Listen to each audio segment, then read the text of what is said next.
Halo, bersama saya channel Ira Gloria Sekti. Hari ini kita akan membahas kembali tentang hukum Taurat yang ke-8, yaitu jangan mencuri. Jangan lupa like dan subscribe channel saya, kiranya channel ini boleh terus dipakai Tuhan untuk mempermuliakan namanya, menyatakan kebenarannya, dan menjadi berkat bagi banyak orang. Amin. Selamat mendengarkan penjelasan saya.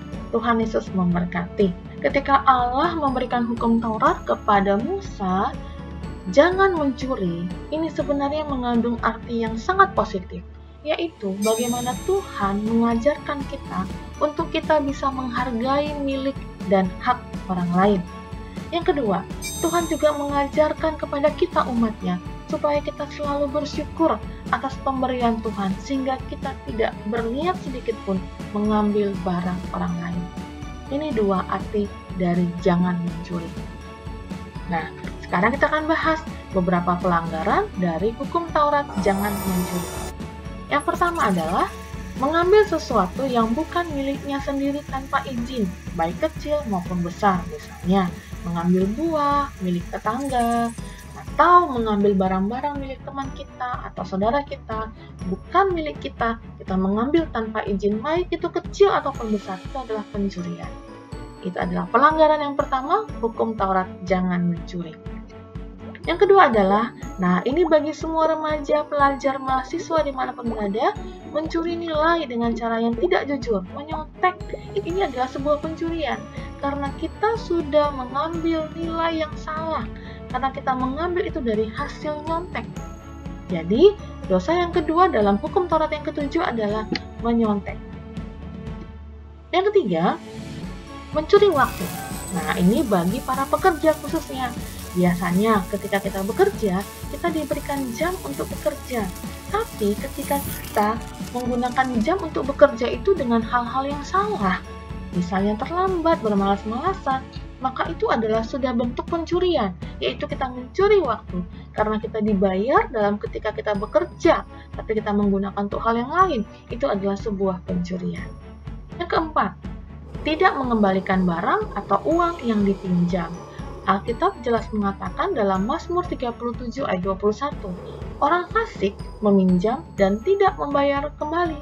Saudara yang terkasih, orang yang suka meminjam dan tidak mengembalikan, ternyata Alkitab menyamakan atau mengidentifikasikan dengan orang fasik. Sungguh hal yang mengerikan, bukan? Orang fasik atau orang yang tidak mengenal Tuhan. Karena itu, janganlah kita meminjam dan tidak mengembalikan, karena ini sama dengan bentuk pencurian. Kelima adalah korupsi.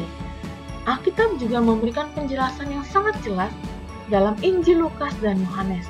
Jangan menagih lebih banyak dari yang telah ditentukan. Hal itu dikatakannya ini dalam konteks Yudas, bukan karena ia memperhatikan nasib orang miskin, melainkan karena ia adalah seorang pencuri. Dia sering mengambil uang yang disimpan dalam kas yang dipegangnya. Nah, korupsi ini adalah sebuah pencurian, bentuk yang kelima. Jadi janganlah mencuri. Kalau kita menagih sesuatu sebagai pajak atau apapun, tagihlah sesuai dengan nominalnya, jangan lebih. Itu adalah sebuah bentuk korupsi dan pelanggaran hukum jangan mencuri. Dan yang terakhir adalah kleptomania. Ini adalah sebuah penyakit jiwa yang menyebabkan orang yang mencuri. Cirinya adalah biasanya orang ingin mencuri karena muncul dari dorongan hati yang tiba-tiba, bukan dengan perencanaan. Dia mencuri tanpa alasan, jadi bukan karena butuh barang itu atau karena menjualnya. Nah, sekalipun ini adalah penyakit kejiwaan, tapi ini adalah dosa. Saudara yang terkasih, biasanya orang yang kleptomania itu ketika dia mencuri mengambil sesuatu tanpa ada perasaan berdosa, dan kemudian ketika dia mengambil itu, dia punya begitu banyak alasan dan memiliki sebuah sejarah bahwa ini adalah milik dia. Dia mendapatkan dengan sebuah sejarah yang sangat jelas. Nah, orang kleptomania ini memiliki sakit dalam hal kejiwaannya, sehingga dia merasa bahwa apa yang dilakukan itu tidak salah. Seperti itu. Tapi kleptomania juga adalah dosa. Karena itu, setiap orang yang kleptomania datanglah kepada Tuhan, karena Tuhan sanggup memulihkan kejiwaan seseorang. Inilah hukum Taurat yang ke-8, jangan mencuri.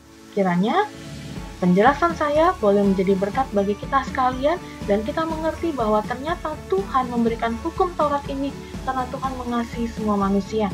Tuhan mengasihi keteraturan, Tuhan menghargai setiap kepemilikan kita, dan Tuhan ingin kita percaya kepada Tuhan, belajar bersyukur bahwa apa yang kita miliki adalah cukup bagi kita, dan tidak perlu mencuri, karena Tuhan adalah sumber segalanya dalam hidup kita.